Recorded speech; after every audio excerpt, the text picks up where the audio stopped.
Welcome back. I am R K Jha. आज हम gravitation का नेक्स्ट पार्ट लेके आए हैं। आज के इस पार्ट में हम समझेंगे कि जैसे हम gravitational Newton law of gravitation पढ़े थे, तो आज के इस सेशन में हम समझेंगे कि ग्रेविटेशनल फोर्स का क्या प्रॉपर्टीज है। उसके बाद उस ग्रेविटेशनल फोर्स में जो ग्रेविटेशनल कांस्टेंट है, जिसको हम कैपिटल जी से डिनोट करते हैं, उसका एसआई यूनिट क्या है, ये समझेंगे। उसके बाद वैल्यू ऑफ जी क्या होता है। उसके बाद हम कैपिटल जी को यूनिवर्सल कांस्टेंट क्यों कहते हैं, और इसमें हम कैपिटल जी का जो वैल्यू लेते हैं, यूनिवर्सल कांस्टेंट जिसको आप कहते हैं 6.67 इंटू 10⁻⁻11 न्यूटन मीटर पर केजी स्क्वायर। तो ये बहुत के मन में आता है कि आखिर कैपिटल जी का value 6.67 into 10⁻11 newton metre square पर केजी स्क्वायर कहां से आया। तो आज हम आपको ये भी बताएंगे लास्ट में, ठीक है, कि कैसे लाया गया। तो चलिए शुरू करते हैं हम कि properties of the gravitational force. देखिए प्रॉपर्टीज ऑफ ग्रेविटेशनल फोर्स क्या है। देखिए फोर्स जो होता है वो दो तरह का होता है, एक कॉन्टैक्ट फोर्स और एक नॉन कॉन्टैक्ट फोर्स। तो कॉन्टैक्ट फोर्स अप्लाई करने के लिए दो या दो से ज्यादा ऑब्जेक्ट जो है, जहां फोर्स लग रहा है, वहां दोनों के बीच फिजिकल कॉन्टैक्ट का होना जरूरी है। बट कुछ ऐसे भी फोर्स लगते हैं जो नॉन कॉन्टैक्ट फोर्स होता है, उसके लिए कोई फिजिकल कॉन्टैक्ट बनने की जरूरत नहीं पड़ती है। वो दूर से ही क्या, वो अपना फोर्स बिना कॉन्टैक्ट में जाए ही क्या, उस पर वो अपना फोर्स अप्लाई कर देता है। उसको हम नॉन कॉन्टैक्ट फोर्स करते हैं। क्योंकि वो दूर से ही लग जाता है, बिना फिजिकल कॉन्टैक्ट का लगता है, इसीलिए उसको हम action at A distance force करते हैं। तो सबसे पहला प्रॉपर्टी है, ये gravitational force action at A distance force है, मतलब नॉन कॉन्टैक्ट फोर्स होता है।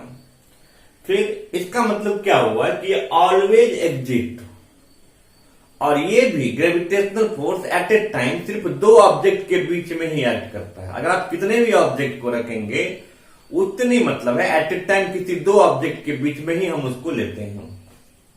दूसरा प्रॉपर्टी क्या है कि जैसे हम न्यूटन के लॉ ऑफ ग्रेविटेशन में भी देखे थे, ये ग्रेविटेशनल फोर्स जो लगता है दो ऑब्जेक्ट के बीच में, उस दोनों ऑब्जेक्ट का जो मास का जो प्रोडक्ट होता है उसका डायरेक्टली प्रोपोर्शनल होता है। मतलब ग्रेविटेशनल फोर्स डायरेक्टली प्रोपोर्शनल होता है प्रोडक्ट ऑफ मास का। दूसरा उसमें और क्या पढ़े थे कि ये इनवर्सली प्रोपोर्शनल होता है square of the distance between them का। तो वही चीज को हम 3 पॉइंट्स में इसके प्रॉपर्टीज को हम बता सकते हैं, ठीक है। फिर आता है कि F इज इक्वल टू, जो हम देते हैं formula capital G m1 m2 by R square, जहां कैपिटल जी को आप ग्रेविटेशनल कांस्टेंट करते हैं। m1 का मतलब mass of the first object होता है, m2 mass of the second object होता है, और r दोनों के बीच का सेपरेशन डिस्टेंस होता है।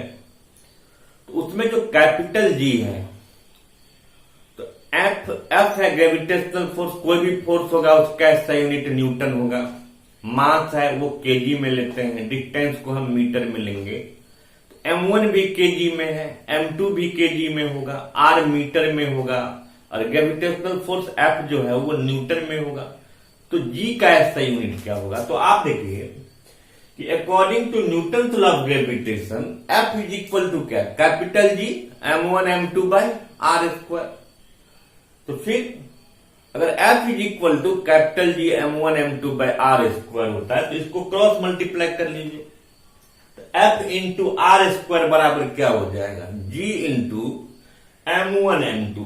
और हमारा क्वेश्चन क्या है कि G का वैल्यू निकालना, यूनिट निकालना है। इसीलिए हम इसमें से G को जब निकालेंगे तो क्या हो जाएगा, F into R square by m1 into m2। जहां आप जान रहे हैं कि ये F क्या ग्रेविटेशनल फोर्स है, R क्या दोनों ऑब्जेक्ट के बीच का सेपरेशन डिस्टेंस है, m1 mass of the first object है, m2 mass of the second object है। तो देखिए F का एसआई यूनिट न्यूटन हो गया, R स्क्वायर, तो R का मीटर होता है, ये R स्क्वायर है तो क्या हो जाएगा मीटर स्क्वायर, ठीक है। M1 भी केजी में, M2 भी केजी में, तो केजी स्क्वायर। तो क्या आ गया, G is equal to Newton into metre square, मतलब Newton metre square by KG square. इसी को ना हम कहेंगे न्यूटन मीटर स्क्वायर पर केजी स्क्वायर। अब देखिए पिछले चैप्टर में हम फोर्स पढ़े थे, तो फोर्स का ऐसा न्यूटन होता है। अब force is equal to M into A होता है, तो एम का केजी होता है, ए का मीटर पर सेकेंड स्क्वायर, यानी केजी मीटर पर सेकेंड स्क्वायर का जो प्रोडक्ट होता है वो न्यूटन होता है। तो न्यूटन की जगह पर आप क्या लिख सकते हैं, केजी मीटर पर सेकेंड स्क्वायर इंटू क्या, मीटर स्क्वायर पर केजी स्क्वायर। तो केजी, फिर ये मीटर पर सेकेंड स्क्वायर, मीटर स्क्वायर, और ये केजी के पावर -2 हो गया। तो हम इसी को अगर हम सॉल्व करेंगे तो m इंटू एम स्क्वायर क्या आ जाएगा, m cube KG, m cube KG के पावर -1 और सेकेंड, s मतलब सेकेंड के पावर -2। तो आप सीधा कर सकते हैं कि कैपिटल जी का ऐसा यूनिट न्यूटन मीटर स्क्वायर पर केजी स्क्वायर होता है। या आप ये कोई अगर आपको कह देगा कि मीटर क्यूब पर केजी पर सेकेंड स्क्वायर, तो एक ही बात हुआ, क्योंकि वहां पर न्यूटन को फिर क्या केजी मीटर पर सेकेंड स्क्वायर से तोड़ के जब लाता है फर्दर, तो इसका ऐसा यूनिट हमको मिल जाता है मीटर क्यूब पर केजी पर सेकेंड स्क्वायर। तो हमको याद रखना है कि ऐसा यूनिट ऑफ कैपिटल जी जो होता है वो न्यूटन मीटर स्क्वायर पर केजी स्क्वायर या मीटर क्यूब पर केजी पर सेकेंड स्क्वायर। ठीक है, तो ये दो चीज अभी हम समझे कि ग्रेविटेशनल फोर्स का प्रॉपर्टीज क्या है। इस ग्रेविटेशनल फोर्स में जो कैपिटल जी है, जिसको हम ग्रेविटेशनल कांस्टेंट कहते हैं, इसका ऐसा यूनिट क्या होता है और कैसे डिराइव कर सकते हैं। जैसे कभी किसी स्टूडेंट को कहा जाएगा कि डिराइव करके दिखाओ, तो वो इसको डिराइव करके भी क्या दिखा सकता है। अब हम आगे समझेंगे कि वैल्यू, ये कैपिटल जी जो है यूनिवर्सल कांस्टेंट, इसका वैल्यू क्या होता है, इसको समझते हैं। अब इसके बाद आता है कि value of gravitational constant G, कि ये जो ग्रेविटेशनल कांस्टेंट है कैपिटल जी, इसका वैल्यू क्या होता है। तो देखिए according to Newton's law of gravitation, F is equal to क्या होता है, capital G m1 m2 by r, जहां F का मतलब ग्रेविटेशनल फोर्स हो गया, m1 जानते हैं ऑब्जेक्ट, फर्स्ट ऑब्जेक्ट का मास हो गया, m2 सेकेंड ऑब्जेक्ट का मास हो गया, और r दोनों ऑब्जेक्ट के बीच का सेपरेशन डिस्टेंस है। तो अगर F is equal to G m1 into m2 by r square है, तो G क्या हो जाएगा, अगर हम इसी में से G निकालेंगे, जो कि पिछले अभी आप इससे पहले भी देखे हैं कि कैपिटल G बराबर क्या हो जाएगा, F into R square by m1 m2। अब मान लीजिए कि अगर m1 और m2 दोनों बराबर हैं, दोनों एक यूनिट है, और रेडियस भी यानी सेपरेशन डिस्टेंस भी एक यूनिट है, तो आप इसमें देखिए G बराबर क्या है, F इंटू आर का वैल्यू 1 यूनिट है, m1 का भी वैल्यू 1 यूनिट है, m2 का भी वैल्यू 1 यूनिट है। तो ये सॉल्व करके G बराबर F आ जाएगा। इसका मतलब क्या हुआ कि अगर दो ऑब्जेक्ट हैं और दोनों ऑब्जेक्ट का मास 1 kg है और दोनों के बीच का सेपरेशन डिस्टेंस 1 मीटर है, तो उस केस में जो ग्रेविटेशनल फोर्स होगा वो ग्रेविटेशनल कांस्टेंट के बराबर होता है। तो क्वेश्चन आएगा कि in which situation gravitational force में be equal to gravitational constant, किस केस में हो सकता है। तो हम क्या बताएंगे कि अगर दोनों ऑब्जेक्ट के बीच का डिस्टेंस 1 मीटर है और दोनों ऑब्जेक्ट का अगर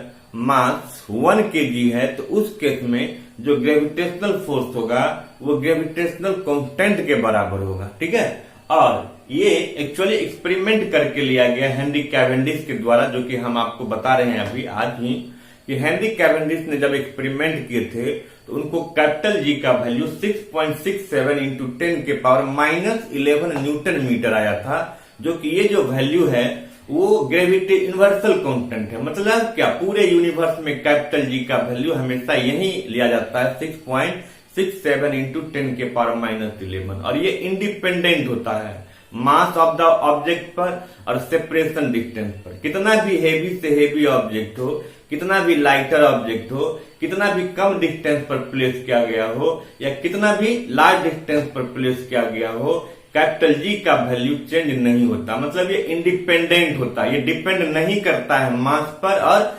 सेपरेशन डिस्टेंस पर। ठीक है, अब है यहाँ ये जो कैपिटल जी है इसको हम यूनिवर्सल कांस्टेंट क्यों कहेंगे, इसके पीछे क्या कारण है तो वो समझ। अब क्वेश्चन है कि हम कैपिटल जी को यूनिवर्सल कांस्टेंट क्यों करते हैं।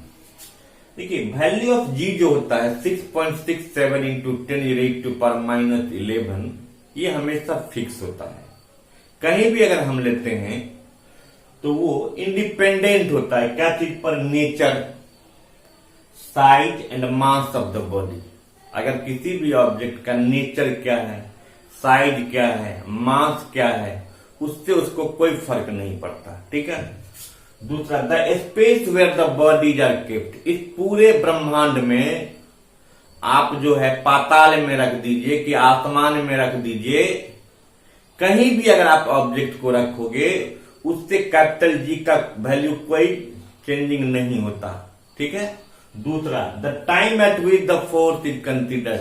हम जिस टाइम में फोर्स का, आप 12 बजे रात में कैलकुलेट करो कि 6 बजे सुबह में करो कि 3 बजे, कभी भी करो, बारिश हो रही है कि भूकंप आ रहा है, किसी भी टाइम करेंगे तो कैपिटल जी का वैल्यू चेंज नहीं होता। इसीलिए हम कैपिटल जी को क्या यूनिवर्सल कांस्टेंट करते हैं। क्लियर। अब एक टॉपिक और हम बताएंगे आज, ये जो कैपिटल जी का वैल्यू है जो कि इंडिपेंडेंट होता है नेचर, स्पेस, साइज सब कुछ पर, इसको यूनिवर्सल कांस्टेंट कहते हैं। और इसका वैल्यू हम 6.67 इंटू 10⁻⁻11 न्यूटन मीटर स्क्वायर पर केजी स्क्वायर तो लेते हैं। बट ये वैल्यू आया कहां से, तो आज जो है ना अब हम इसको भी समझेंगे कि ये कहां से आया है। तो आप इसको अब हम समझेंगे इसको। अब है कि जो कैपिटल जी का वैल्यू है 6.67 इंटू 10⁻⁻11 न्यूटन मीटर स्क्वायर, ये कहां से आया, कैसे आया, इसको समझेंगे। देखिए सर हेनरी कैवेंडिश नाम के साइंटिस्ट थे जो 1798 में एक एक्सपेरिमेंट किए थे। इस एक्सपेरिमेंट में क्या है, जैसे ये एक रिजिड सपोर्ट है, जैसे एक तराजू होता है ना, तो तराजू में 2 पलड़ा होता है। तो हम लोग देखते हैं कि पलड़ा जो है तराजू का वो बांस का भी बना होता है, लोहे का भी बना होता है, लकड़ी सबका भी बनता है। लेकिन जो हेनरी कैवेंडिश थे वो भी क्या किए, तराजू जैसा लिए। ठीक है, और उस तराजू में जो था पलड़ा वो गोल्ड का बना हुआ था, सोने का बना हुआ था। उसके बाद तराजू में देखते हैं बीच में पकड़ने वाला होता है, उसको हम क्या कहते हैं, ये एक सपोर्ट हो गया। और वो जो तराजू का डंडी होता है जिसमें पलड़ा लटकता है उसको हम हॉरिजॉन्टल रॉड कहते हैं। तो डंडी के ऊपर में क्या था, जहां पर पकड़ा जाता, देखे होंगे गांठ जैसा होता है। तो हेनरी कैवेंडिश वहां पर एक मिरर लगा दिए थे, गोल मिरर, और उस मिरर को ऐसे सेट किया गया था ताकि उस मिरर पर फाइन बीम ऑफ लाइट आए, उस पर रे ऑफ लाइट आएगा। बगल में सोर्स ऑफ लाइट भी रखा हुआ था कोई, और उसको जो है कहीं से सपोर्ट दीवाल उबाल से टांग दिया गया था। अब ऐसे टांगा गया था कि लाइट कहां फॉल होगा, मिरर पर। अब जब लाइट जब मिरर पर फॉल होगा तो स्वाभाविक है मिरर क्या करेगा, लाइट को रिफ्लेक्ट करेगा।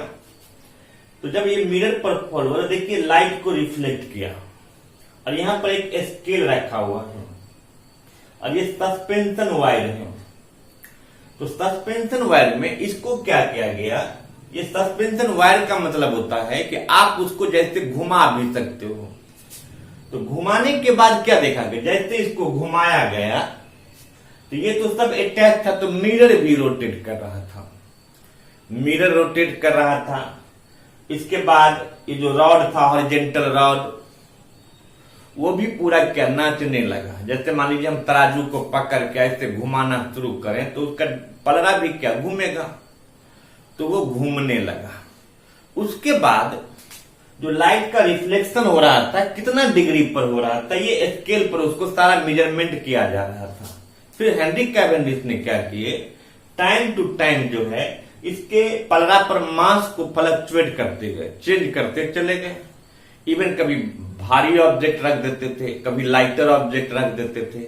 उसके बाद क्या देखा गया, क्या ऑब्जर्वेशन मिला कि वेदर अगर वो भारी ऑब्जेक्ट को रखा गया कि लाइटर ऑब्जेक्ट को रखा गया, इसके डिग्री का जो था रोटेशनल डिग्री, उसमें कोई इफेक्ट नहीं आया। और हर एक टाइम में इसको छोटा कर दिए, बड़ा कर दिए, तो इस स्केल पर सिर्फ जो है सिर्फ हमेशा उनको 6.67 इंटू 10 के पावर माइनस 11 ही मिला। कितना भी इसको टाइट रखा गया, कितना भारी से भारी चीज दिया गया, छोटा से छोटा चीज दिया गया, इसको बड़ा किया गया, छोटा किया गया, बट स्केल में हमेशा क्या एक ही मेजरमेंट आ रहा था, 6.67 इंटू 10 के पावर माइनस 11। और इसी एक्सपेरिमेंट से सर हेनरी कैवेंडिश ने एक क्या मैसेज दिए कि कैपिटल जी जो होता है, जिसको हम ग्रेविटेशनल कांस्टेंट कहते हैं, इसलिए कांस्टेंट कहते हैं, इसका वैल्यू हमेशा सेम होता है। ठीक है, तो ये एक्सपेरिमेंट है।